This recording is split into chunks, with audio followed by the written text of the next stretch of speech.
سب نے اپنے اپنے نیکسس بنا لیے تھے. اس نیکسس کے نتیجے میں جو لوگوں کو ریلیف دینا تھا وہ بلکہ لوگوں کو ریلیف دینے کی بجائے ان پہ مزید ٹیکسز لگا لگا کر آپ نے ان کی کمر بھی توڑ دی اور اپنا خسارہ بھی پورا کرنے کی کوشش کی ہے. اب پرائم منسٹر بات تو ٹھیک کرتے ہیں کہ آؤٹ آف دا باکس جا کے چیزوں کو ریزالو کرنا پڑے گا. تو آؤٹ آف دا باکس کیا ہے؟ کوئی ٹیکا ہے جو بازار سے لینا ہے آپ نے, کوئی کیپسول ہے جو بازار سے دوائی ملے گی آپ نے لینی ہے. آؤٹ آف دا باکس یہ ہے کہ آپ طاقتور طبقوں کو سامنے لائیں جو اس پورے کرائسس کے ذمہ دار ہیں, ان کو اکاؤنٹیبل کریں. 1994 سے شروع ہو جائے آئی پی پیز کے معاہدے سے لے کر اب تک, اور جتنے جتنے لوگ اس پورے کھیل کے اندر شامل رہی ہیں, چاہے وہ سابقہ حکومتیں ہیں, چاہے موجودہ حکومتیں, موجودہ تو اب رہی کوئی نہیں, یہ تو نگران حکومت ہے, جتنی بھی سابقہ حکومت ہیں وہ, اور جو بیوروکریسی کے اندر لوگ شامل ہیں, ان سب کو اکاؤنٹیبل کریں نا, ان لوگوں کو پکڑے نا جو لوگ یہ کام کرتے ہیں. بجلی چوری کرنے والے کتنے لوگ پکڑ لیے ہیں آپ نے, مجھے بتائیے نا. اور یہ جو بڑے بڑے لوگ بجلی ادا نہیں کرتے کتنے پکڑ لیے ہیں آپ نے. ابھی پرائم منسٹر نے کل کہا کہ بجلی چوروں کو معاف نہیں کیا جائے گا. بھائی بجلی چور تو آپ کے نیکسس کے اندر بیٹھے ہوئے ہیں جن کے سامنے آپ بے بس ہوتے ہیں. کل یہ جو کاروباری لوگوں سے ملاقاتیں, ان میں سے بیشتر لوگ ہیں جو ٹیکس نہیں پے کرتے باقاعدگی سے. تو میرا مطلب یہ ہے کہ جو کرنے کا کام ہے آؤٹ آف دا باکس جا کے, وہ تو کر نہیں رہے. آئی ایم ایف سے ریکویسٹ ہے, آئی ایم ایف سے ریکویسٹ قبول ہوتی ہے یا نہیں ہوتی ہے وہ الگ بات ہے. عوام پہ مزید ٹیکسوں کے کانٹیکس میں بوجھ ڈالا جائے گا, عوام کو مزید اس کے اندر لگایا جائے گا. آپ بات کر رہی ہیں پیٹرول کی, ڈیزل کی, یہاں تو آپ چینی نایاب ہو گئی. ابھی آٹے کا کرائسس آنے والا ہے, دالوں کے ریٹ جا کے دیکھیں, کوکنگ آئل کے جا کے ریٹ دیکھیں, دوائیوں کے ریٹ دیکھیں. یعنی کوئی چیز چھوڑی ہے آپ نے یہاں پہ لوگوں کے لیے, اور لوگ جس قسم کے کرائسس کا شکار ہیں اس کی ریلائزیشن جو ہے ہمارے حکمران طبقات کے جو عملی اقدامات ہیں چائے بھی مہنگی ہو گئی ہے جی چینی کے بعد. ہاں بالکل, میں تو کہہ رہا ہوں کہ کہیں نظر آ رہی ہے تو بتائیں. تقریریں بہت اچھی ہو رہی ہیں, فلسفیانہ قسم کی گفتگو ہو رہی ہے, بڑے بڑے ماضی کے حوالے دیے جا رہے ہیں, بڑے بڑے دعوے کیے جا رہے ہیں. جذباتی پوائنٹ آپ نے بڑا امپورٹنٹ اٹھایا ہے, اسے لے کر آگے چلتے ہیں کہ جو سابقہ حکومتیں تھیں اب وہ بھی نگراں حکومت سے اب یہ مطالبہ کر رہی ہیں کہ عوام کو ریلیف دیا جائے. کتنی مضحکہ خیز بات ہے یہ راجہ عامر عباس صاحب. دیکھیں جی, اب جمعہ 8 دن تو ان کو نہیں ہوئے. اگر اب ہم ان سے آ کے یہ مطالبہ, یہ وہی سابقہ دور کے لوگ ہیں جو آپ کہہ رہے ہیں کہ جی 90 دن میں الیکشن کرائیں, اور اس وقت الیکشن ایکٹ میں ترامیم کر رہے تھے, اس وقت وہ سی سی آئی کی میٹنگ میں اس کو نوٹیفائی کر رہے تھے سینسس کو. آج کہہ رہے ہیں یہ صرف آپٹکس کر رہے ہیں. کیا ان کے علم میں نہیں اگر چینی مہنگی ہوگی 85 سے 200 پلس سے لی گئی, تو یہ کیا موجودہ حکومت جو کیئر ٹیکر ہے ان کی وجہ سے گئی ہے؟ پوچھیں نا سابقہ حکومت سے. وہ پیپلز پارٹی کہہ رہی ہے نون لیگ کر گئی, نون والے کہہ رہے ہیں کہ جی پیپلز پارٹی کی وجہ سے ہو گیا. یہ اب موجودہ حکومت جو 90 ڈیز کے لیے آئی ہے, اب یہ out of the box solution ڈھونڈے گی. میں تو نہیں سمجھتا کہ کوئی out of the box solution مل جائے گا. اس کا سولوشن تو آپ کو بڑا پرماننٹ چاہیے. آپ کے اتنے لائن لاسز جو سے ہو رہے ہیں وہ کون دے رہا ہے؟ ہم, آپ اور غریب لوگ دے رہے ہیں. آپ نے کیا کام کیا لائن لاسز کو ریڈکشن کے لیے؟ جتنی بھی ڈسکوز ہیں ان کے ساتھ آپ بیٹھے, وہ تو جناب کچھ اور ہی باتیں کر رہے ہیں. اور ابھی اگلے ماہ اگر پھر 11 روپے کی شنید ہے کہ جی پھر پر یونٹ مہنگا ہونے جا رہا ہے, آپ کون سا out of the box relief دے دیں گے؟ اگر آپ یہ کہہ دیں گے کہ جی ٹھیک ہے ہم کوئی قسطیں کر رہے ہیں, ابھی وہ پہلی قسط پوری نہیں ہوگی 20-25 ہزار کی, 70 ہزار کا اگلے مہینے کا بل آنے والا ہے ابھی 25 تاریخ کو, وہ آج اس میں کیا کریں گے؟ We do not need any out of the box یا کوئی ایڈ ہاک سولوشن نہیں چاہیے. اس کے لیے ہمیں ایک پرماننٹ سولوشن چاہیے جو کہ میں سمجھتا ہوں اس کو لانے کے لیے کچھ ایسی کانفیڈنس بلڈنگ ہمیں میئرز لینے ہوں گے کہ پھر جا کے آپ کی باہر سے پیسے بھی آئیں گے. آئی ایم ایف نے تو ابھی آپ کو دوسرا جو دے دیا 1 ارب اور کچھ, اس کے بعد کیا ہوگا؟ تو یہ سمپلی کہہ دینا کہ اپنی جان چھڑانے کے برابر ہے کہ جی کہ welcome to an out of the box solution. پہلے تو 48 آورس کی بات کی گئی تھی, اب وہ 48 آورس گزرتے آج 1 ہفتہ ہونے کو آ گیا ہے. عوام گھبرا رہی ہے کہ جناب اگر انہوں نے میٹر کاٹ دیے یا اگلے مہینے کا بل آ گیا تو یہ یک نہ شد 2 شد ہو جائے گا. کہاں پہ 50-60 ہزار کا بل, کہاں پہ 1.5 لاکھ کا بل, پھر وہ 1.5 لاکھ کا بل کون دے گا؟ تو اٹس ہائی ٹائم کہ یہ پریکٹیکلی بیٹھیں اور یہ جو 100 بندوں سے میٹنگ ہو رہی ہے, ٹھیک. اب بات ہو رہی ہے, ہمیں بتائیں کہ جی کون سی جو اشرافیہ کے جو مفت کی بجلی ہے ابھی تک کتنی کم کی گئی ہے؟ کیا آپ نے کسی آفس میں دیکھا کہ وہاں پہ کوئی یا کسی بڑے ادارے میں دیکھا؟ سر ٹوٹلی زبانی جمع خرچ سے آگے ویسے ابھی تک کچھ ہوا نہیں ہے, بالکل کچھ نہیں ہوا ہے. بطول کو شامل گفتگو کرتے ہیں. بطول, جو پلان آئی ایم ایف کو دوبارہ بھیجا گیا ہے, نیا پلان, اس کے مطابق بل سے جو اقساط وصول ہوں گی اس پر 15 ارب سے زائد کی رقم واپس آئی پی پیز کے لیے پھر مختص بھی. Is it that simple?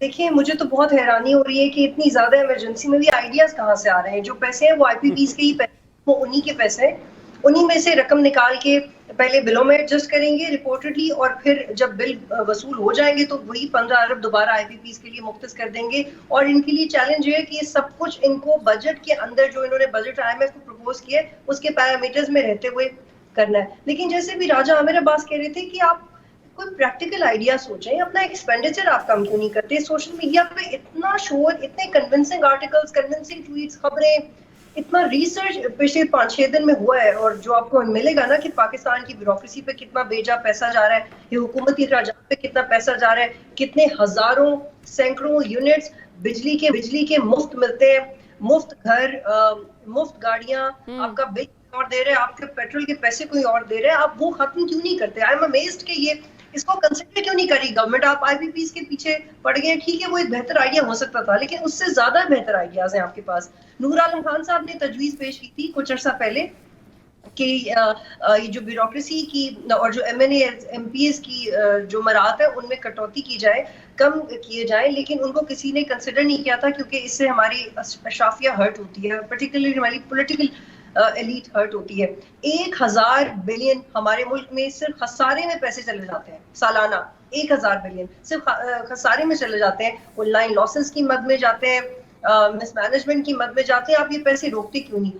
500 billion کی سالانہ تو آپ کی بجلی چوری کی رپورٹ ہے, آپ نے 1000 بندہ اگر جیل میں ڈال بھی دیا ہے تو آپ کیا اسے روک پائے ہیں؟ آپ پہلے اپنی مینجمنٹ تو بہتر کریں. کوئی بھی حکومت یہ دعویٰ تو نہیں کرتی کہ ہم بہت بہتر مینج کریں گے انہی ریسورسز میں جو ہمارے پاس ہے. اور دوسری یہ بالکل امپریسو پلان نہیں ہے جو آئی ایم ایف کو دیا گیا ہے. میرا نہیں خیال اس کو کوئی خاص کنسیڈریشن ملے گی. پہلے آپ نے جو دو دفعہ تو آپ نے بجٹ پریزنٹ کیا آئی ایم ایف کو, وہ کتنا آئی ایم ایف نے کنسیڈر کر لیا؟ آئی ایم ایف آپ کو کلیئرلی کہتا ہے اپنے غریب طبقے پہ بوجھ نہیں ڈالیں, اپنے ایکسپینڈیچرز کم کریں. وہ کلیئرلی کہتا ہے کہ ہیلتھ اور ایجوکیشن پہ اپنی جی ڈی پی کا اتنا % لگائیں. وہ کلیئرلی کہتا ہے کہ آپ اپنا پی ایس ڈی پی کا جو ریسنٹ بجٹ ہے وہ کم کریں. وہ کلیئرلی کہتا ہے کہ اپنی ایکسپورٹ اورینٹڈ اکانومی بنائیں. وہ کلیئرلی کہتا ہے کہ اپنی ایل سیز دیکھ بھال کے کریں. وہ کلیئرلی کہتا ہے کہ آپ ڈالر کی اسمگلنگ کو روکیں. یہ آپ کیوں نہیں کر رہے؟ ان میں سے کوئی نقطہ آپ کو سمجھ نہیں آ رہا, اور آپ نے اپنی طرف سے ایک بڑا ٹیکنیکل پروگرام دے دیا. I am sorry, this is not impressive and this is not going to work. جب تک آپ اپنا سیکولر ڈیٹ کم کرنے کے لیے تقسیم کار کمپنیوں کے مسائل, آپ ان سے پوچھتے کیوں نہیں کہ وہ آپ کو پیسے کیوں نہیں دیتے؟ ہم جو اس وقت بل دے رہے ہیں, آخری جملہ, جو اس وقت ہم بل دیتے ہیں اس کا 71% حصہ تو ٹیکس ہے. 71 حصہ ایک بندہ, وہ 71 حصہ اس کا ٹیکس ہے, اور ایک بندہ بجلی ایک یونٹ میں 50 روپے ایکسٹرا دے رہا ہے اس سال. تو یہ ہمارا قصور نہیں ہے. اگر آپ کو تقسیم کار کمپنیاں پیسے نہیں دے رہی, آپ اس کی وصولیاں ہم سے نہیں کریں. اب ہم سے اتنی ہی بجلی کے پیسے نہیں جتنا ہم استعمال کر رہے ہیں. اس میں ایک بات اور بھی, بطول کی بات کو میں آگے بڑھانا چاہ رہا ہوں. یہ جو لیسکوز, فیسکوز, میپکوز اور آئسکوز اور یہ جتنے بھی پیسکوز وغیرہ ہیں, ذرا چیک تو کریں ان کے بورڈ پہ کون بیٹھا ہوا. لاہور کے لیسکو کے بورڈ کے اوپر پی ایم ایل این کے لوگ بیٹھے ہوئے. پی ایم ایل این کے لوگوں نے ووٹ لینا ہے جا کے, اگلے الیکشن بھی انہوں نے لڑنے ہیں. وہ تو کسی کی بجلی نہیں نہ روکنے لگے, بجلی کی چوری. اب ہوتا کیا ہے, ہمارے ایک دوست ہیں, وہ ایک چھوٹی سی مل چلاتے ہیں, چھوٹی سی اسٹیل کی, اور ان کا مہینے کا بل آتا ہے 24 کروڑ روپیہ. اگر وہ پورے کا پورا دے تو وہ پورا بل نہیں دیتے, اور وہ جو ہیں وہ 2-2.5 کروڑ دے کے باقی جو 15-20 کروڑ کی وہ چوری بچاتے ہیں ہر مہینے. وہ 15-20 کروڑ روپیہ بطول راجپوت کے اکاؤنٹ میں لگ کے آتا ہے, سلمان عابد کے اکاؤنٹ میں لگ کے آتا ہے, عامر صاحب کے اکاؤنٹ میں لگ کے آتا ہے, ہنا کے اکاؤنٹ میں لگ کے آتا ہے.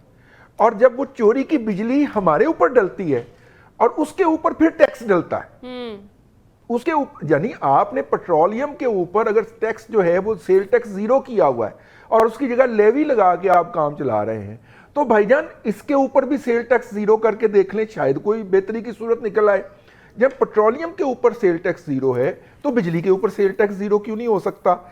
یعنی ایک تو کوئی چوری کرتا ہے, وہ میرے کھاتے میں ڈلتی ہے وہ بجلی, پھر اس کے اوپر سرکار ٹیکس بھی لیتی ہے میرے سے. یہ دوہرا ظلم ہو رہا ہے جس کی وجہ سے یہ ہمارا. اب تیسرا کیا ہوا ہے؟ تیسرا یہ ہوا ہے کہ جناب ایک صاحب ہوتے تھے جن کا نام تھا جنرل ذوالفقار, اور انہوں نے آئی پی پیز کا معاملہ کھولا تھا. مشرف صاحب کی گورنمنٹ میں آتے ہی وہ چیئرمین وابڈا ہوتے تھے, ٹھیک ہے. اب جتنے پروجیکٹ کی ایج تھی 20 ایئرز, وہ انہوں نے چند سینٹ ان سے کم کروائے تھے, سینٹ کا بھی سینٹ انہوں نے کم کروایا تھا.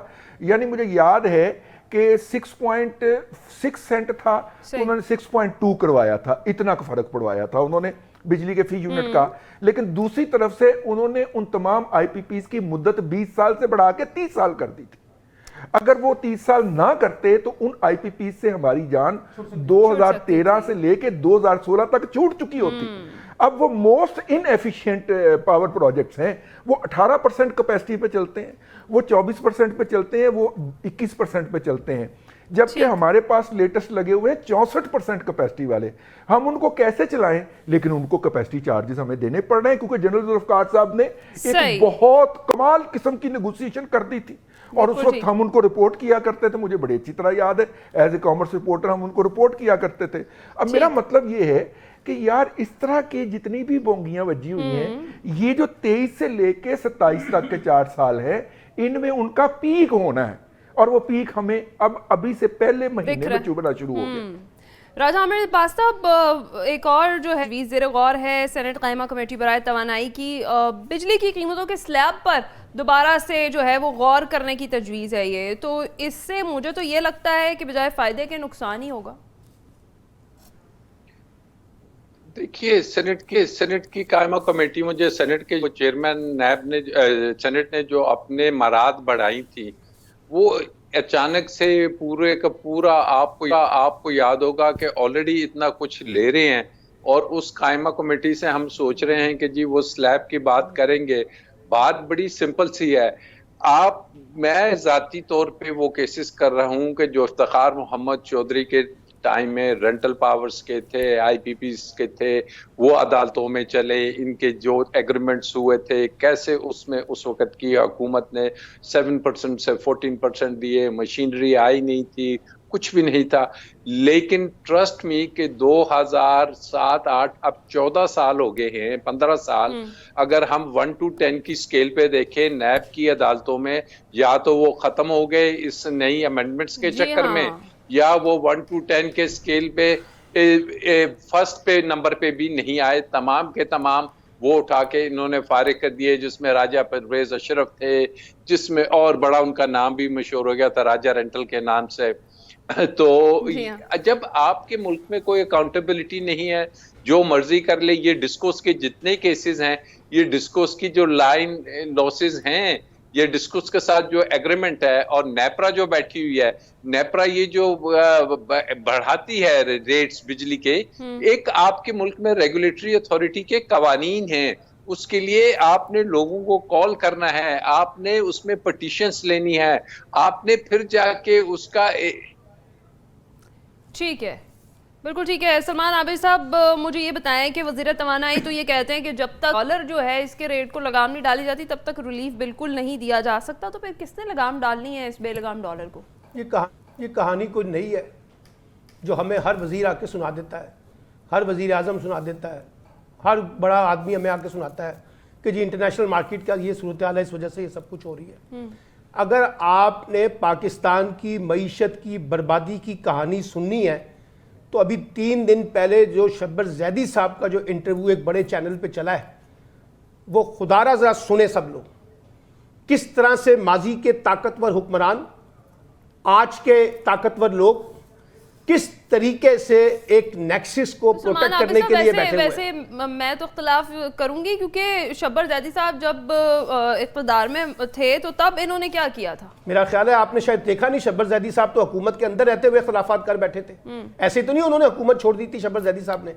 یا ایسے ہی تو نہیں ان کی ناراضگیاں پیدا ہو گئی تھی شاہ محمود قریشی سے, سر ساری کہانیاں تو بعد میں ایک اینکر کو سنائی گئی, سوال یہ نہیں ہے, دیکھیں سوال یہ نہیں ہے کہ میں یہاں پہ بیٹھ کے ان کی شفافیت کی کہانی بیان کروں. سوال یہ ہے کہ جو حقائق انہوں نے بیان کیے ہیں کیا وہ غلط ہے کہ پاکستان کے کون کون سے کاروباری افراد ٹیکس دینے کے لیے تیار ہیں, کون کون سے لوگ ٹیکس نہیں دینا چاہتے, کس طریقے سے آ کے حکومتوں کو وہ بلیک میل کرتے ہیں, کس طریقے سے حکومتیں بلیک میل ہوتی ہیں, کس طریقے سے طاقتور لوگوں کو ریلیف دیا جاتا ہے, کس طریقے سے ان کے کاروبار کے اندر ان کو چھوٹ دی جاتی ہے اور انلیگل طریقے سے دی جاتی ہے, اس میں ساری حکومتیں شامل ہیں. بات یہ ہے کہ بتا تو سارے ہی دیتے ہیں بعد میں, لیکن امپلیمنٹ کون کرے گا؟ نہیں امپلیمنٹ میں نے اور آپ نے دیکھیں نا, امپلیمنٹ میں نے اور آپ نے تو نہیں کرنا. امپلیمنٹ کرنے کے لیے نہیں دیکھیں نا, تو یہی تو میرا آپ سے رونا یہی ہے نا, اس ملک کا حکمران طبقہ, اس ملک کا طاقتور طبقہ, اس ملک کی طاقتور بیوروکریسی کیوں نہیں کرتی اس کے اوپر امپلیمنٹ؟ اگر یہ پاکستان کے اندر جمہوریت کا نظام چلانا ہے, آپ نے پاکستان میں آپ کہتے ہیں کہ جی ہم نے قانون کی حکمرانی کو انشور کرنا ہے, آئین کی بالادستی کو انشور کرنا ہے, تو پکڑے رہے ان طاقتور لوگوں کو, ان کے ساتھ تو آپ سمجھوتے کر کے بیٹھ جاتے ہیں. بلکہ بیشتر لوگ جو ہے وہ حکومت کے اندر شامل ہوتے ہیں, حکومت میں بیٹھے ہوتے ہیں اپنے اپنے کاروبار کو پروٹیکٹ کرنے کے لیے, اپنے اپنے کاروبار کو پھیلانے کے لیے. اسی لیے تو میں سارے اس حکمرانی کے نظام کو چیلنج کر رہا ہوں نا, کہ یہ سارا کا سارا جو ہم نے مافیا کی طرز پہ بیٹھ کے حکمرانی کا نظام بنا لیا ہے, اس میں عام آدمی کو ریلیف نہیں ملنا, اس میں عام آدمی کو یہی کچھ ملنا ہے جو اس وقت مل رہا ہے. اس سے زیادہ بدتر حالات آپ ان کے لیے پیدا کر رہے ہیں, اور اس ملک کا طاقتور طبقہ یہاں سے پیسے کماتا ہے ناجائز طریقے سے, اور یہاں سے پیسہ باہر ٹرانسفر کرتا ہے, دولتیں وہاں پہ انبار لگا رہا ہے, کاروبار اپنے وہاں پہ پھیلا رہا ہے, اپنے گھر وہاں پہ بنا رہا ہے, بچے ان کے باہر ہیں, اور یہاں پر بیٹھ کے ہم عام آدمی کے لیے ان کو انڈائریکٹ ٹیکسز کے نام پہ چھوٹ لگا رہے ہیں. جو طاقتور طبقہ ہے اس پہ ٹیکس نہیں لگا تو وہ سب لوگ شامل ہیں نا جنہوں نے ان پہ پر ٹیکس لگانا تھا. کیوں نہیں لگایا ٹیکس آپ نے ان لوگوں پہ, طاقتور طبقوں کو کیوں آپ چھوٹ دے رہے ہیں ان کاروباری طبقات کے لوگوں کو؟ اس لیے میں یہ کہہ رہا ہوں کہ اس پورے حکمرانی کے نظام کو ریوزٹ کریں, یہ روایتی طریقے سے نہیں چلے گا. جب پرائم منسٹر کہتے ہیں کہ آؤٹ آف دا باکس جانا ہے, تو آؤٹ آف دا باکس کا مطلب کیا ہے؟ غیر معمولی حالات میں غیر معمولی اقدامات, اور غیر معمولی اقدامات جو ہے وہ سخت ہی ہوں گے نا. کڑوی گولیاں ہیں نا, کینسر کا مرض ہے, ڈسپرین کی گولی سے اس کا علاج کرنے بیٹھے ہوئے 5-5 6-6 اجلاس کرتے ہیں, نتیجہ 0/0. تو اس طرح سے تو نہیں ہوگا اگر آپ روایتی طریقے سے ان مسائل کا علاج تلاش کرنے کی کوشش کریں گے. بالکل ٹھیک ہے. ویسے یہ آؤٹ آف دا باکس جب کہا جاتا ہے تو اس کا مطلب ہے کہ ہم نے باکس سے کوئی چیز نکالنی ہے نا, تو باکس میں کچھ رکھا ہوگا تو نکال باکس کے باہر سے نکالنی پڑے گی چیز, صرف یہاں پہ باکس خالی ہے. ٹھیک ہے بطول, اگر ہم دیکھیں تو ریسنٹلی جو آرمی چیف کی ملاقات ہوئی ہے سرمایہ کاروں سے, اس میں بھی جو سرمایہ کار ہیں ان کی جانب سے یہی کہا گیا کہ معاشی ایمرجنسی جو ہے وہ نافذ کی جائے, کوئی ریفارمز لائی جائیں, ہمیں کسی چیز کا یقین دہانی کرائی جائے, کیونکہ سرمایہ کار تو تیار ہی نہیں ہے پاکستان میں آنے کو. اور اس کے ساتھ ساتھ کوئی شکایت بھی محمد بن سلمان کے سامنے آئی ہے بیوروکریسی کے حوالے سے, کرپشن کی داستانیں. تو حکومت کچھ کرنا چاہے بھی تو بیوروکریسی کا موڈ ہی نہیں ہوتا ہے کچھ کام کرنے کا, اور یہ کرپشن جو ہے اسے ختم کروانے کا. جی بالکل ہے نا, یہ بہت انفارچونیٹ ہے اور یہ دہائیوں سے چلتا آ رہا ہے. مجھے یاد ہے کہ میں نے ایک بڑا ایکسٹینسو پروگرام کیا تھا اکانومی کے اوپر ہی, اور اس میں جو ہمارے کالیگ تھے انہوں نے مجھے بڑا پریشان کن فیکٹ بتایا تھا کہ جب سے پاکستان بنا ہے تب سے لے کے آج تک ہماری کوئی باقاعدہ انکلوسیو معاشی پالیسی ہی نہیں رہی. ہماری کبھی اپنی کوئی معاشی پالیسی تھی ہی نہیں, اچھا, اور آج تک نہیں. تو جس ملک کی اپنی انکلوسیو اندرونی کوئی معاشی پالیسی یا ڈائریکشنز یا کرائٹیریاز نہیں ہوں, تو آپ کی کبھی کوئی آپ سوچ نہیں سکتے کہ آپ ترقی کریں گے. اگر آپ if you're always looking up to IMF, جو آپ پہلے ڈسکشن کر رہی تھی اس میں ایک پوائنٹ ایڈ کرنا چاہتی ہوں کہ جو آپ نے ہمیشہ پریشرائز کیا ہے کہ آپ ڈائریکٹ ٹیکس لگائیں. پاکستان میں یہ 2 سال پہلے کی رپورٹ آپ سے شیئر کر رہی ہوں کہ 2 سال پہلے تک 400 سے زیادہ ایسی بڑی کمپنیز تھیں جو کہ ڈائریکٹ ٹیکس نہیں دیتے. ٹیکس تو کیا, ڈائریکٹ ٹیکس بھی ان پہ اوپر لگا نہیں ہوا تھا, وہ ٹیکس فری رہی تھی. اور وہ بڑی 400 ملٹی نیشنل کمپنیز تھیں جن کے پاکستان کے اندر اور پاکستان کے باہر انٹرسٹ تھے. تو جب آپ, اور اس کا مطلب ہے کہ آپ کی جو اکانومی ہے اس کا بڑا حصہ ڈاکیومنٹڈ نہیں ہے. پھر آپ کی ایگریکلچر کا ایک بہت بڑا لینڈ ہے جو انڈر یوٹیلائزڈ ہے, ایکرز کا لینڈ ہے جو انڈر یوٹیلائزڈ ہے. پھر ہمارا ایگریکلچر کا ایک ایسا ایریا ہے جو ٹیکس نہیں, جس کے اوپر ٹیکس نہیں ہے. تو بیچارہ ہم جب ٹیکس کی بات کرتے ہیں ایگریکلچر پہ, تو جن لوگوں کو اویئرنیس نہیں, انہیں لگتا ہے کہ جو عام کسان ہیں اس کو پریشرائز کریں گے, اس کو نہیں. آپ لینڈ لارڈس کی بات کریں جن کی بڑی بڑی زمینیں ہیں جو ٹیکس نہیں دے رہے, جن کی باہر پراپرٹیز ہیں, ان کی بات ہو رہی ہے. اب میں آپ کے سوال کی طرف آتی ہوں. آرمی چیف نے کہا کہ جی فارن ایکسچینج ریزروز $10 بلین ہو جائیں گے. سعودی عربیہ سے ہیلپ آئے گی, پھر 25 بلین SIFC کی مد میں ایگریکلچر سے آئیں گے. UAE ہمیں $25 بلین دے گا, قطر ہمیں $25 بلین دے گا, ٹوٹل $75 بلین, $100 بلین. یہ سب فگرز بہت امپریسو ہیں. اور کاکر صاحب نے بھی کہا کہ جی $50 بلین کی ہمیں سرمایہ کاری آئے گی سعودی عربیہ سے اور خلیجی ممالک سے. This is very impressive. The number sounds really good, but the question is کہ کرنا کیسے ہے, ہوگا کیسے, پیسے کب آ رہے ہیں, ان کی یوٹیلائزیشن کہاں ہے, یہ کتنے عرصے میں استعمال ہوں گے, یہ کس ڈائریکشن میں استعمال ہوں گے, اس سے عام آدمی پہ بوجھ کتنا کم ہو گیا, کیا یہ اتنے پیسے ہیں کہ ہمیں اتنا ٹیکس نہ دینا پڑے. اور اب جو آپ ایگریکلچر کی بات کرتے ہیں, پہلے یہ تو کر لیں کہ آپ ان کسانوں کی شکایتوں کا تو ازالہ کر لیں جو وہ شکایتیں کرتے آ رہے ہیں. تو یہ نمبر سن کے تو ہے نا ہم لوگ تھک گئے کہ اتنے ڈالرز, ان ڈالرز کا کرنا کیا ہے. ڈالرز تو IMF بھی دیتا رہا ہے, ڈالرز تو جب ہم وار اینڈ ٹیرر میں فرنٹ لائن تھے تب بھی آتے رہے, لیکن ہمیشہ مسئلہ ٹرانسپیرنسی کا رہا ہے. ایسا ہی ہے بطول, بالکل پر امید ہم بھی ہیں کہ نمبر گیم سے کبھی تو ہم باہر نکلیں, کیونکہ ہمیشہ سے ہی غیر روایتی ہلکی یقین دہانیاں کرائی جاتی ہیں اور ملتا کچھ نہیں ہے. یہاں بریک کا وقت ہوا ہے, بریک پر جائیں گے. بریک کے بعد جب واپس آئیں گے بات کریں گے سپریم کورٹ نیب ترامیم کے خلاف عمران خان کی درخواست پر فیصلہ محفوظ کر لیا گیا ہے, بات کریں گے اس پر اس بریک کے بعد.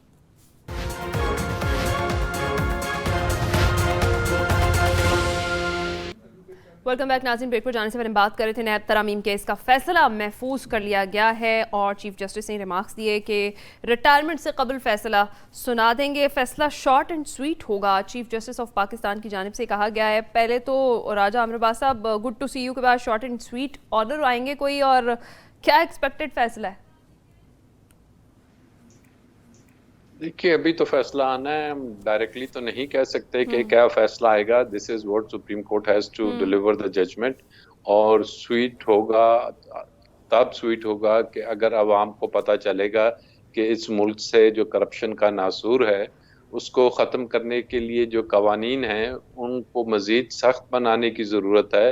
یہ نہیں کہ جو امینڈمنٹس آئی تھی وہ جو تو مافیا فرینڈلی امینڈمنٹس, کیونکہ میں تو حیران ہوں, ایک اس کیس پہ تقریباً 54 ہیئرنگز ہو گئی, مہینوں یہ کیس چلتا رہا. کیا اتنا مشکل کیس تھا کہ آپ نے ڈٹرمن کرنا تھا کیا ہم ایک کرپشن فری ملک چاہتے ہیں یا کرپشن فرینڈلی ملک چاہتے ہیں. اور یہ جتنی بھی امینڈمنٹس ہیں اس میں میجورٹی امینڈمنٹس ایسی ہیں کہ جو آن دا فیس آف اٹ جن کو سامنے سے ہی نظر آ رہا ہے کہ یہ وہ امینڈمنٹس کی گئی تھی جو ٹیلر میڈ امینڈمنٹس تھیں, جو کسٹم میڈ تھیں, کہ جو کیس ٹو کیس بیسس پہ کہ جتنے بھی میگا کرپشن کے کیسز چل رہے تھے ان کو کسی نہ کسی طریقے سے جو پچھلی حکومت تھی وہ چاہتی تھی کہ ختم کیا جائے. تو اس کو ختم کرنے کا انہوں نے آسان طریقہ دیکھا کہ پہلے تو یہ تھا کہ نیب کے ذریعے وہ کسی طریقے سے عدالتوں کے ذریعے ختم کرائے جاتے تھے. اب انہوں نے کہا کہ قوانین میں ہی ایسی چینجز لے آئیں کہ نیب کا جو ادارہ ہے وہ اس کے جو قوانین ہیں ایک ٹوتھ لیس ٹائیگر کی طرح بن جائے اور کہ اس کے پاس کوئی پاور نہ ہو.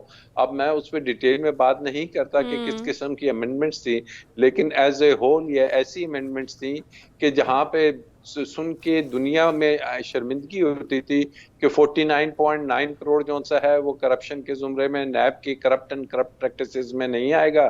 جب 50 کروڑ ہوگا تو ٹھیک ہے, اگر ایک پٹواری سے 3 BMWs نکلیں گی تو اس سے یہ نہیں پوچھا جا سکے گا کہ تم نے یہ کہاں سے لی, بلکہ نیب جا کے ثابت کرتا پھرے گا کہ جی تم نے فلانا انتقال کیا تھا اور اس انتقال میں اتنے تم نے ارب روپے لے لیے تھے.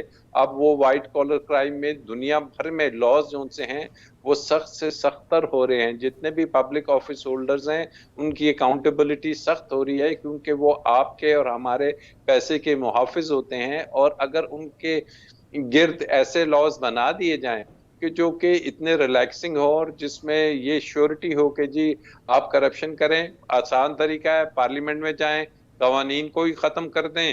اور کیا ہمارے ملک کا آئین ایسی قانون سازی کی اجازت دیتا ہے کہ جو پرسن اسپیسیفک ہو, جو ارکان پارلیمنٹ کو اور اشرافیہ کو فائدہ دیتا ہو. تو اب یہ وہ فیصلہ ہے کہ مجھے لگ رہا ہے کہ جو عوام کی امنگیں ہیں وہ تو یہی ہیں کہ کرپشن میں انوالو لوگوں کے خلاف جو قوانین ہیں ان کو جو یہ ختم کرنے کی کوشش کی گئی ہے اسے ختم کیا جائے, ultra vires to the constitution قرار دیا جائے, اور ایسے جو پرانے قوانین تھے ان کو بحال کیا جائے. اور اس میں کچھ قوانین ایسے ہیں جو مجھے لگتا ہے جس پہ سپریم کورٹ بھی کہہ چکی تھی کہ یہ جو ان سے قوانین ہیں یہ درست نہیں, تو ان کی حد تک وہ جو شکیں ہیں وہ برقرار رکھی جائیں گی, اور کچھ ایسی بیہودہ قسم کی شکوں کو یقینی طور پر ختم کرنا پڑے گا سپریم کورٹ کو. بالکل ٹھیک کہہ رہے ہیں رضی صاحب. گڈ ٹو سی یو کے بعد شارٹ اینڈ سویٹ آرڈرز, کیا ایکسپیکٹڈ فیصلہ ہو سکتا ہے چیف جسٹس کا؟ وہ کہتے ہیں ریٹائرمنٹ سے قبل فیصلہ سنا کر جائیں گے. دیکھیں ریٹائرمنٹ سے پہلے اور بھی بہت سارے فیصلے انہوں نے سنانے ہیں. 5 سال 4 ماہ پرانا ایک پینڈنگ آرڈر پڑا ہوا ہے جو کہ انہوں نے سنانا ہے. اللہ کرے وہ بھی سنا دیں وہ, لیکن میں اس پہ زیادہ نہیں بات کرنا چاہوں گا. بنیادی طور پہ میں چھوٹی سی بات کرنا چاہوں گا اس کے اوپر. یہ جتنی ترامیم پہلی گو کے اندر ہوئی تھی وہ سپریم کورٹ آف پاکستان کے جو ہم خیال ججز نہیں تھے, جو آئین پسند ججز تھے, انہوں نے اپنی متعدد ججمنٹ کے اندر ان کی نشاندہی فرمائی تھی, اور اس کے بعد وہ ججمنٹس جو تھیں وہ سٹینڈنگ کمیٹیوں کے پاس گئی تھیں, اور انہوں نے ان کی لائٹ کے ان کی روشنی کے اندر وہ ترامیم فرمائی تھیں. تو اگر ظاہر ہے کہ وہ کچھ ججز کو پسند نہیں آئی ہوں گی, سپریم کورٹ بھی تو اس وقت شدید طور پہ تقسیم ہے, اور جن کو پسند نہیں آئی انہوں نے ٹیک اپ کر لیا. ماشاءاللہ وہاں اسی کورٹ کے اندر اسی بینچ کے اندر بیٹھے ہوئے تھے جسٹس شاہ صاحب, کیا نام ہے ان کا, منصور علی شاہ صاحب. منصور علی شاہ صاحب نے بھی کچھ آبزرویشن دی ہیں, ان کے اوپر بھی غور کر لیا جائے. اور انہوں نے جو مطلب کہ بیٹھ کے جس طرح وہاں پہ جو کچھ کہا ہے اس کو بھی ذرا غور سے سن لیا جائے. پھر دوسری بات یہ ہے کہ یہ پٹیشن جس کو لے کے بیٹھے ہوئے ہیں جناب چیف جسٹس صاحب, یہ انفرکچوس ہو چکی ہو, یہ غیر مؤثر ہو چکی ہے, کیونکہ ان ترامیم کے اندر مزید ترامیم 2023 میں آ چکی. تو اگر تو یہ کوئی میننگ فل اس کے اوپر ڈیسیژن دینا چاہتے تھے تو انہیں 2023 والی امینڈمنٹس کو بھی فیکٹر ان کر لینا چاہیے تھا. اس کو فیکٹر ان کرنے کی بات ہوئی تو انہوں نے ایسے اس سے مطلب کہ وہ کیا اختیار کی, دوری اختیار کی کہ جیسے کوئی بندے کو گرم کپ کو ہاتھ لگ جاتا ہے بندے کا, اس لیے انہوں نے ہاتھ جھٹکا اپنا کہ نہیں اس کی طرف ہم نے نہیں جانا. تو بھائی جو جن ترامیم کے اندر ترامیم ہو چکی ہیں بھائی, وہ اگر آپ اس کو نہیں کریں گے تو یہ فیصلہ جو ہے یہ سویٹ تو ہوگا لیکن میننگ فل نہیں ہوگا, اس کا کوئی امپیکٹ نہیں ہو پائے گا اگر ہم واقعی اس کا کوئی امپیکٹ کریٹ کرنا چاہتے ہیں.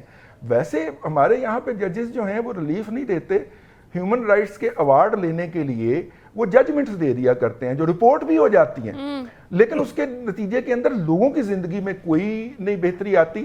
ہاں امریکہ کے اندر ان جج صاحب کو جا کے ایوارڈ بھی مل جاتا ہے, اور وہ انٹرنیشنل کورٹ آف جسٹس کے جج بھی نامزد ہو جاتے ہیں اس ججمنٹ کی بنیاد کے اوپر. لوگوں کی زندگی میں کوئی بہتری نہیں آتی اس سے. سلمان عابد صاحب, آج ہی ریمارکس یہ بھی تھے اس کے کہ ماضی سے سبق سیکھتے ہوئے اب سو موٹو نہیں لیتے ہیں, یہ کیا کہانی ہے؟ دیکھیے پہلی بات تو یہ ہے, مجھے نہیں معلوم کون سے جج نے یہ کہا تھا کہ جناب آپ اس کے اندر امینڈمنٹ کریں اور 50 کروڑ پیسے جو نیچے ہے اس کے اوپر کوئی اکاؤنٹیبلٹی نہیں ہونی چاہیے. اب مجھے نہیں معلوم کس جج نے آبزرویشن دی ہے جو رضوان رضی صاحب نے کہا ہے.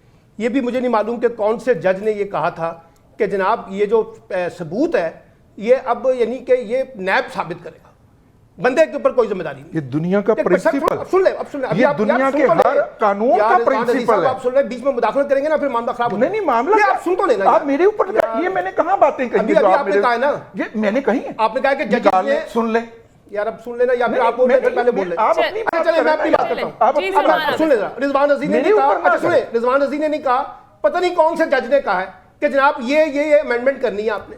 دیکھیے میں نے آپ کے سامنے پہلے بھی ایک بات رکھی ہے, اس پورے کھیل سے بات جو ثابت ہوتی ہے نا اس کو سمجھنے کی کوشش کریں.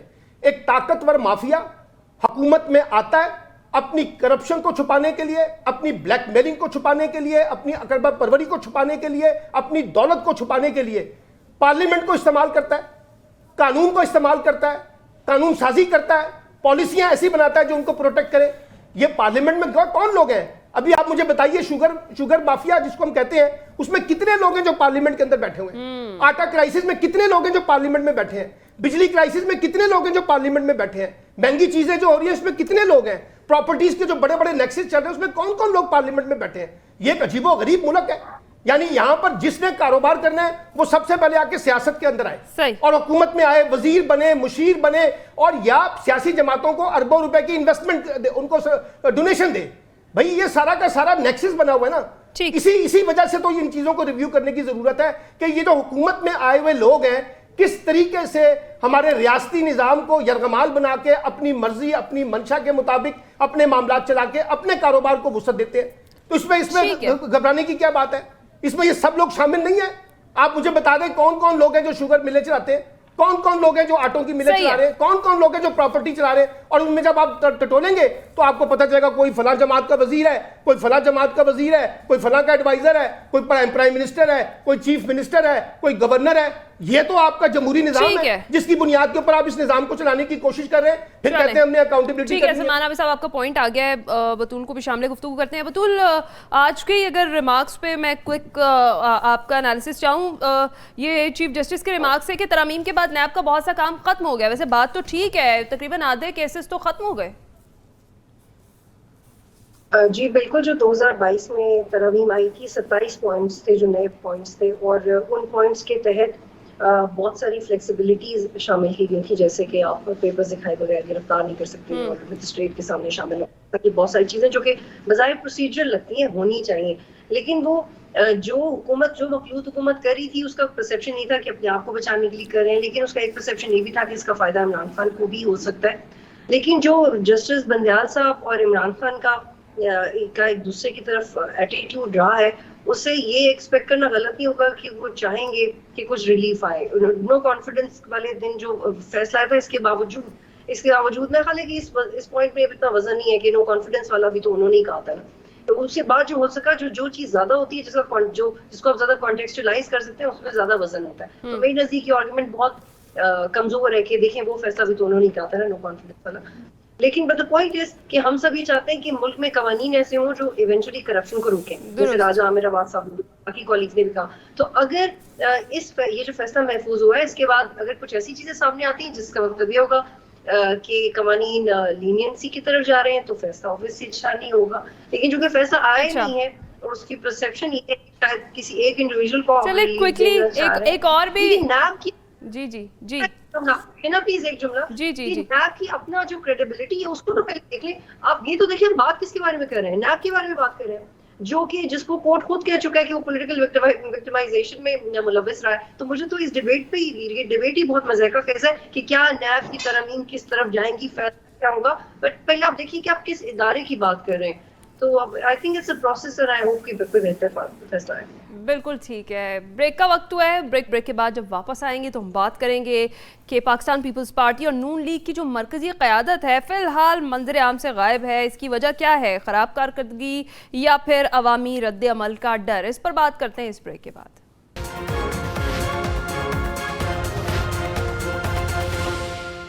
ویلکم بیک ناظرین. بریک پر جانے سے پہلے ہم بات کر رہے تھے کہ پاکستان پیپلز پارٹی اور نون لیگ کی مرکزی قیادت منظر عام سے غائب ہے.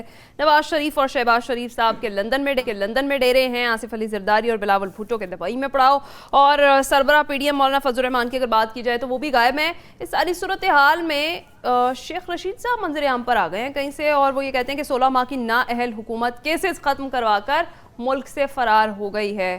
بطول, کیا کہیں گی آپ, کیا وجہ ہے یہ جو مرکزی قیادت سیاسی منظرنامے سے ہی غائب ہو گئی ہے, ان کی خراب کارکردگی یا پھر انہیں عوامی رد عمل کا اب ڈر ہے؟ جی ہے نا, یہ جو آپ بات کر رہی ہیں یہ ووٹر کے ذہن میں بھی یہی سوال ہے, اور نون لیگ کی قیادت پاکستان میں موجود ہے, ان میں سے بہت تک اس بات پہ ناراض بھی ہیں کہ جیسے ہی اسمبلیاں ٹوٹی اور اس کے بعد انٹرم گورنمنٹ کا وقت آیا تو شہباز شریف صاحب فوراً لندن چلے گئے. ان کو چاہیے تھا کہ وہ عوام میں ان کا غصہ برداشت کرتے, ان کو ایکسپلین کرتے. اور تو خواجہ آصف صاحب کہہ رہے ہیں کہ ہم تو عوام میں ہیں, ان کا غصہ برداشت کریں. خواجہ آصف صاحب مطالبہ بھی کر رہے ہیں کہ نواز شریف صاحب جب مرضی آئیں, شہباز شریف صاحب کو آ جانا چاہیے واپس. بالکل آ جانا چاہیے, بالکل یہاں ہونا چاہیے, کیونکہ پھر آپ میں وہ جو آپ عوامی پن کی بات کرتے ہیں, آپ کہتے ہیں کہ آپ لوگوں کے لیڈر ہیں, کہاں پہ ہیں آپ؟ یہاں پہ لوگوں کے پاس بجلی کا بل دینے کے لیے پیسے نہیں ہیں, آپ لندن میں آرام سے بیٹھے ہوئے. چلے نواز صاحب کی طبیعت خراب ہے, ایک وجہ بھی ہے, آپ کیوں چلے گئے؟ اور آپ کو کون سی مشاورت کر رہے ہیں جس کا ابھی تک کوئی نتیجہ نہیں نکلا؟ تو یہ بہت بری اسٹریٹجی ہے جو نون لیگ نے اپنا. پہلے ہی نون لیگ کو کافی نقصان پہنچا تھا نواز شریف کی ایبسنس کی وجہ سے، لیکن نگراں حکومت کے آتے ہی ان سب کا وہاں پہ چلے جانا یہ ان کو بالکل فائدہ نہیں پہنچائے گا. اور ایک اور پوائنٹ میں اس پہ ایڈ بخاری صاحب کہا ہے کہ جب نواز شریف صاحب واپس آئیں گے تو اسٹیبلشمنٹ کے خلاف بات نہیں کریں گے. اس کا مطلب ہے کہ نواز شریف صاحب ابھی بھی اسٹیبلشمنٹ کی طرف ہی دیکھ رہے ہیں. ان کے پاس کوئی پالیسی نہیں ہے ملک چلانے، ان کے پاس کوئی اکانومک پلان نہیں ہے. اسٹیبلشمنٹ سے ہٹ کے بات کریں تو سمجھ لیا کہ آپ لوگ کیا سوچیں. بالکل ٹھیک ہے. راجہ عامر عباس صاحب، نون لیگ کے اندر خاصی بے چینی جو ہے وہ پائی جا رہی ہے. جو قیادت ملک میں موجود ہے اس کو عوامی غصے کا خوف ہے، تو اسی وجہ سے پھر مرکزی قیادت غائب ہے. دیکھیے، انتہائی افسوس کی بات ہے کہ یہ وہ پارٹیاں ہیں دونوں کے جو کئی دفعہ اس ملک میں اقتدار ان کو مل چکا ہے اور جو ہمیشہ جمہوریت کی بات کرتے رہیں. اور انٹرم پیریڈ کیا ہوتا ہے؟ انٹرم پیریڈ یہ ہوتا ہے کہ جی کچھ ہفتوں بعد ہم نے الیکشن کی طرف بڑھنا ہے، اور یہ الیکشن کمپیننگ کا اور الیکشن کا پیریڈ ہے. اس میں آپ ملک میں ہونا، آپ کی موجودگی کے آپ لوگوں کو بتائیں کہ یہ ہمارے پارٹی کے مینیفیسٹو ہے، یہ ہم نے اشارہ تو نہیں ملتا کہ مستقبل قریب میں الیکشن ہونے ہی نہیں والے. لیکن لگتا ہے ایسے ہے کہ ایک پارٹی تو کہہ رہی ہے، مسلم لیگ نون تو اس کوشش میں ہے کہ الیکشنز جتنے ڈیلے ہوں ٹھیک ہے، کوئی بات نہیں، آگے جا کے اس کی بات ہوں گی. زرداری صاحب اور بلاول بھٹو صاحب کی تو بڑی ٹویٹس آتی تھیں، لیکن 10-15 روز سے وہ ٹویٹر ہینڈل بھی ان کا خاموش ہے. اور لگتا یہی ہے کہ یہ جو سویٹ اینڈ سور جو ان سے فیصلہ آنا ہے نیب امینڈمنٹس کا، اس کا بھی انتظار کیا جا رہا ہے کہ جی یہ فیصلہ کیا آتا ہے. شارٹ اینڈ سویٹ اینڈ سور، جی یہ کچھ لوگوں کے لیے سور ہوگا، کچھ کے لیے سویٹ ہوگا. بالکل ٹھیک ہے، بالکل ٹھیک ہے. جی وقت کم ہے، ہم آگے بڑھتے ہیں.